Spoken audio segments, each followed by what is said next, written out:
حضرت عمر فاروق کی شان یہ ہے کہ جس راستے سے گزر جائیں شیطان بھاگ جائے راستہ چھوڑ کر کے، ایسی عظیم ہستی۔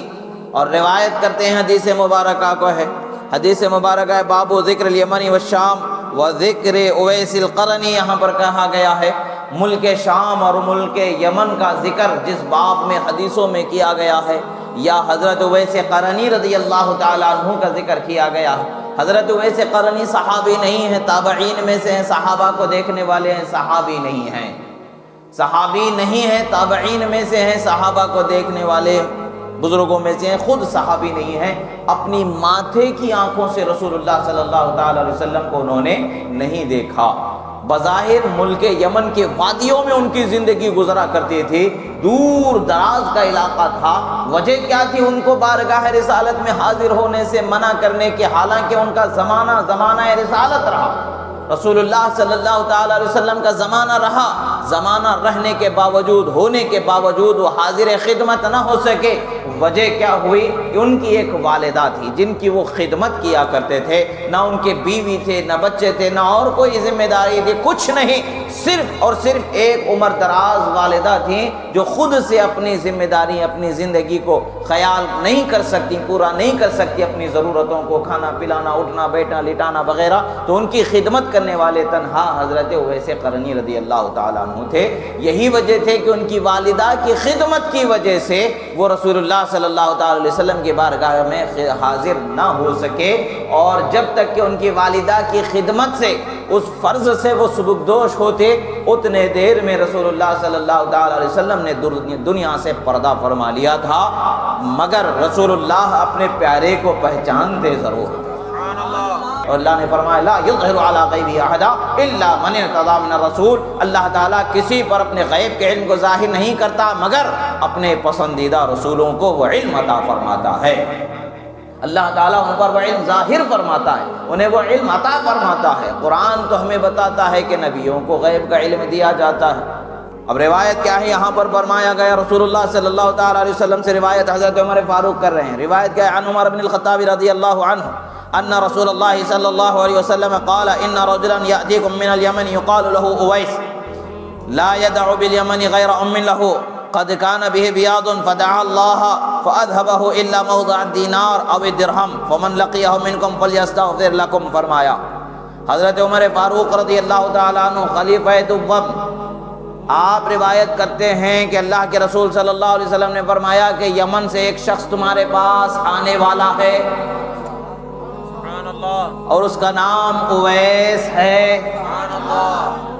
سچی بات تو یہی، حضرت عمر فاروق نے یہ نہیں فرمایا کہ اللہ کے رسول صلی اللہ علیہ وسلم یہ تو غیب کی خبر ہے، بعد میں ہونے والی، آپ کیسے دے رہے ہیں، بلکہ وہ جانتے ہیں کہ نبی غیب کی خبر دینے والا، اس لیے کہ قرآن انہوں نے نبی سے پڑھا ہے، حدیث انہوں نے نبی سے ڈائریکٹ سنا ہے، بیچ میں نہیں ہے، ادھر ادھر سے نہیں، سیدھے ڈائریکٹ انہوں نے رسول اللہ صلی اللہ علیہ وسلم سے دین لیا ہے۔ توحید ڈائریکٹ رسول اللہ سے انہوں نے لی ہے، وحدانیت کو ڈائریکٹ رسول اللہ سے انہوں نے پایا ہے، اور رسالت کے سراپا تجلی کو ڈائریکٹ اپنی نگاہوں سے انہوں نے دیکھا ہے، انہوں نے سیکھا ہے، انہوں نے لیا ہے، انہوں نے پایا ہے، انہوں نے، مگر انہوں نے نہیں کہا کہ غیب کی خبر ہے، آپ کیسے دے رہے؟ آج کے لوگ کہتے ہیں غیب کی خبر نہیں دے سکتے، غیب کی خبر کا ان کو پتہ ہی نہیں، غیب کا علم ہی نہیں ہے۔ تو یہ سچے کہ وہ سچے جن کے سچے ہونے پر قرآن و سنت گواہ، جن کے رہبر ہونے پر کتاب و سنت گواہ، وہ سچے ہیں۔ یہ سچے نہیں، ان کے طریق پر چلیں گے تو سچے ہو سکتے۔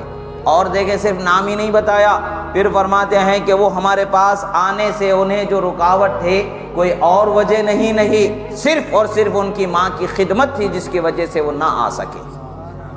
اور پھر فرمایا کہ ان کے جسم پر سفید دھبے والی بیماری تھی، اس کی وجہ سے لوگ ان سے کراہت اور تنفر کرتے تھے۔ اللہ سے دعا کی انہوں نے تو اللہ نے ان کی دعا کو قبول فرما لیا، پورے بدن سے سفید حصے کی وہ بیماری کو ختم کر دیا۔ صرف 1 روپے کا بلہ، جسے وہ درہم یا دینار کی مقدار ہے، آپ کے زمانے میں ہم روپے یا 2 روپے کا بلہ بول سکتے، ہم اتنے حصے پر وہ نشانی کے طور پر اللہ نے باقی رکھ دیا ہے۔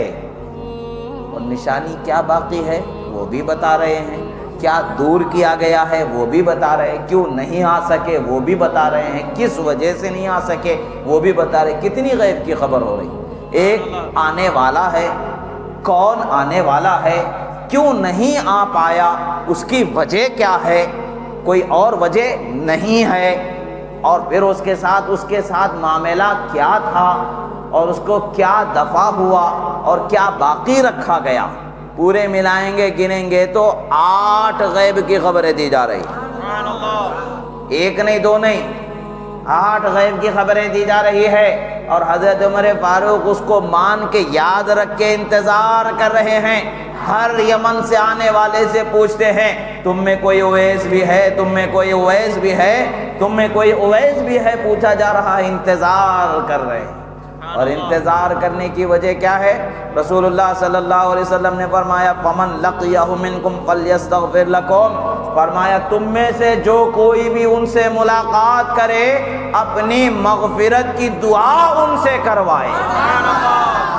سوچنے کی بات ہے، اللہ کے رسول صلی اللہ علیہ وسلم ہمیں سکھا رہے ہیں دعا کروانے کے لیے کن کو کہہ رہے ہیں؟ حضرت عمر فاروق سے کرے کہ تم اپنی مغفرت کی دعا کراؤ۔ یاد رکھیں جو افضل درجے کے ہوتے ہیں وہ مفضول سے دعا کروانا ان کے لیے ناجائز نہیں ہوتا ہے، دعا کروانا یہ سنت طریقہ ہے، سنت طریقہ سکھایا جا رہا ہے۔ میں بہت بڑا نمازی ہوں، میں بہت بڑا نیک ہوں، مجھے اب کسی کی دعا کی ضرورت نہیں، تم بھلے بہت اونچے ہوگے مگر خدا کبھی کبھی تمہارے سے نیچے والوں کی دعا بھی تمہارے لیے قبول فرما لیتا ہے۔ خدا کی بارگاہ میں قبولیت کے الگ منظر ہوتے ہیں، الگ نرالے انداز ہوتے ہیں۔ دعا کرواؤ، جب دعا کرواؤ گے تو دعا تمہارے لیے اس کی بھی قبول کر لی جاتی ہے، یہی وجہ ہے، سنت طریقہ ہے۔ اور حضرت عمر فاروق رضی اللہ تعالیٰ عنہ روایت کرتے ہیں سرکار نے فرمایا سب تم میں سے جو کوئی بھی ان سے ملے، جس کے زمانے میں بھی ان سے ملاقات ہو جائے، وہ اپنے لیے ان سے مغفرت کی دعا کرائے۔ اور یہی فرمایا گیا اب رسول اللہ صلی اللہ تعالیٰ علیہ وسلم کے یہ عظیم صحابی جب حضرت عمر فاروق رضی اللہ تعالیٰ عنہ کی بارگاہ میں کچھ لوگ آئے، یمن سے کچھ لوگ آئے، کچھ لوگ آنے کے بعد میں ان سے حضرت عمر فاروق رضی اللہ تعالیٰ عنہ نے پوچھا کہ اے لوگو تم میں بتاؤ کوئی شخص اویس ابن عامر ہے جو قرن کا رہنے والا ہے؟ جواب ملتا ہے کہ ہاں ایک شخص ہے اویس ابن عامر، کہتے ہیں کہ ہاں میں اویس ابن عامر ہوں۔ فرماتے ہیں کہ میں نے رسول اللہ صلی اللہ تعالیٰ علیہ وسلم سے سنا تھا کہ تمہارے بدن پر سفید دھبوں والی بیماری ہو گئی تھی۔ بولے ہاں ہوئی تھی، اور اللہ نے دعا کو تمہارے قبول کر لیا اور اس بیماری کو دور فرما دیا۔ ہاں دور فرما دیا، مگر 1 درہم برابر موضع جگہ جسم کی باقی ہے جہاں وہ نشانی ہے؟ کہا ہاں نشانی ہے۔ بعض اور مسندات میں اس سے تفصیل یہ ملتی ہے کہ بغل کے قریب حصے میں وہ نشان تھا، آپ نے بغل اٹھا کر کے ہاتھ اٹھا کر کے اس حصے کا مشاہدہ بھی فرمایا، اس نشانی کو پہچان کر کے دیکھ کر کے اس کو پہچانا۔ بعض اور روایتوں میں جو تفصیلی روایتیں دوسری جگہوں پر ملتی ہے اس حصے کو انہوں نے رسول اللہ صلی اللہ علیہ وسلم کے فرمان کی تصدیق کہ یہی وہ شخص ہے، اس تصدیق کے لیے انہوں نے اس نشانی کو اٹھا کر کے بھی بدن پر مشاہدہ فرمایا۔ بعض تفصیلی روایتوں میں اس کا ذکر تفصیلاً آتا ہے، اختصار ہی اگر ہم کر لیں، مگر انہوں نے اس کی تصدیق تو کی کہ بھئی تمہارے بدن پر ایک حصہ ہے روپے برابر جہاں پر آج بھی وہ سفیدی ہے؟ کہا ہاں وہ سفیدی ہے۔ پھر حضرت عمر فاروق فرماتے ہیں کہ میرے لیے دعا کرو کہ خدا میری مغفرت فرما دے۔ میں نے رسول اللہ سے کہتے ہوئے سنا ہے، انہوں نے کہا ہے کہ اویس اگر تمہارے پاس آئیں تو ان سے دعا کروا دے۔ پتہ کیا چلتا، اللہ والوں سے دعا کروانا ہوتا ہے، اور اللہ والوں کے وجود کی برکتوں سے دعائیں قبول ہو جاتی ہیں۔ یہ ہمارے لیے سنت سے ثابت ہے، آج کی پیدا کی ہوئی نئی بدعت نہیں ہے۔ ان کی فکر بدعت کی طرف چلی گئی ہے، ان کی سوچ بدعت کی طرف چلی گئی ہے، سنت سے یہ دور ہو چکے۔ بولتے بھئی حدیث میں ہے تو بتاؤ، حدیث میں ہے تو بتاؤ، یہ کیا کہاں سے تمہارے ابا کے خبر کا کفن کا کچھ پڑھتا ہوا سنایا جا رہا ہے؟ یہ تو حدیث ہی ہے، انکار کر کے دکھا دو، بخاری و مسلم میں بھی ذکر مل جائے گا، انکار نہیں کر سکتے۔ جہاں انکار نہیں کر سکتے وہاں سر جھکا کے ادھر ادھر منڈی ہلا کے ادھر ادھر کے باتیں، ایسا نہیں مطلب اس کا، ویسا نہیں مطلب اس کا، بولنے سے تعویلیں بتانے سے کام نہیں چلتا، جو ہے سو ہے۔ اب حضرت امام نووی علیہ رحمۃ و رضوان جو ہے اس کے متعلق سے فرماتے ہیں کہ قال النووی رحمۃ اللہ تعالی علیہ هذه منقبۃ ظاہرۃ لأویس القرنی، یہ حضرت اویس قرنی رضی اللہ تعالیٰ عنہ کے لیے ایک انوکھا نرالا انداز ہے جو اللہ کے رسول نے ظاہر فرمایا ہے، ان کی شان کو بیان فرمایا ہے۔ وفیہ، اب یہاں پر دیکھیں امام نووی علیہ رحمۃ و رضوان، کیا ضرورت تھی بھئی یہ بیان کرنے کی؟ کیا ضرورت تھی بیان کرنے کی؟ ان کی شان کو بیان کیا گیا، کہتے تھے کافی تھے، وہ تو بات تو سمجھ میں آ گئی۔ وفیہ طلب الدعاء والاستغفار من اہل الصلاح وان کان الطالب افضل منہ، فرماتے ہیں کہ اس حدیث سے یہ بات سمجھ میں آتی ہے کہ اللہ والوں سے، نیک بندوں سے دعا کروانا ثابت ہوتا ہے، دعا کروانے کا ثبوت ملتا ہے، اگرچہ دعا کا طلبگار جس سے دعا کرنے کے لیے کہہ رہا ہے اس سے افضل ہو، مگر دعا کروانا ثابت ہو جاتا ہے۔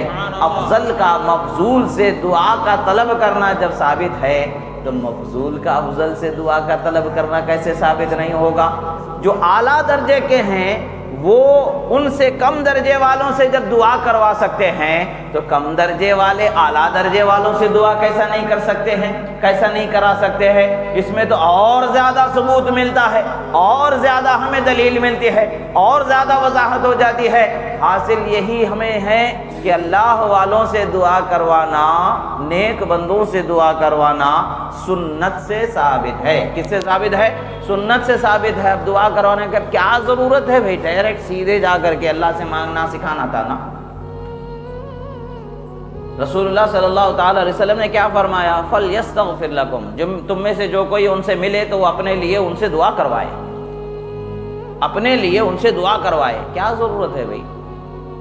ڈائریکٹ تم ہی دعا کر لو، اللہ سے کہہ سکتے تھے نا۔ ان سے دعا کروانے کہنے کی کیا ضرورت ہے؟ ایک وسیلہ بنانے کی ضرورت کیا ہے؟ ڈائریکٹ کہہ سکتے تھے نا، ادعوا اللہ، اللہ سے مانگو، اور بتا سکتے تھے کہ بھائی ضرورت ہی نہیں کوئی وسیلے کی، تم سیدھے کر لو، سکھایا جا سکتا تھا نا۔ آج کے زمانے میں جو بولا جائے وسیلے کی کیا ضرورت ہے؟ تم ڈائریکٹ مانگو۔ اللہ نے فرمایا ادعونی استجب لکم، مجھ سے مانگو میں تمہیں عطا کرنے والا ہوں۔ اللہ سے مانگو، ان کے پاس جانے، ان کے پاس جانے، وہ ولی کے پاس، وہ عالم کے پاس، وہ پیر کے پاس جا کے دعا کرانے کی کیا ضرورت ہے؟ سیدھے مانگو تو رسول اللہ صلی اللہ علیہ وسلم سے زیادہ کوئی دین کا سکھانے والا ہے؟ دین تو ان سے ہی سیکھا گیا ہے، وہ دین سکھا رہے ہیں، بتا رہے ہیں کہ دین کو کیسے سیکھا جاتا ہے اور کیسے سکھایا جاتا ہے، وہ سکھا رہے، بتا رہے۔ ورنہ شیطان جن کو دیکھ کے راستہ چھوڑ کے بھاگ جائے ان کو کیا ضرورت ہے دعا کروانے کی؟ ضرورت نہیں ہے۔ طریقہ سکھانا ضرورت ہے، سلیقہ بتانا ضرورت ہے، سنت کو سمجھانا ضرورت ہے، وسیلہ کیا ہے، شرک کیا ہے، حرام کیا ہے، حلال کیا ہے، فرق بھی دکھانا ضروری تھا۔ اور یہاں بتا دیا گیا یہ وسیلہ ہے، یہ شرک نہیں ہے، وسیلہ بنانا شرک نہیں ہے، بلکہ وسیلہ بنانا بڑے بڑوں کے لیے بھی اللہ کے رسول نے فرمایا ہے، تو ہم جیسے عام گنہگاروں کے لیے وسیلہ کیوں ضرورت نہیں ہے؟ وسیلہ تو ہمارے لیے ضرورت ہے۔ اللہ تبارک و تعالیٰ نے قرآن میں فرمایا وَابْتَغُوا إِلَيْهِ الْوَسِيلَةَ، اور جب بھی تمہیں کوئی ضرورت ہے تو وسیلہ تلاش کرو، میری بارگاہ میں وسیلہ لاؤ۔ جب تمہارے لیے معاملات ہوں تو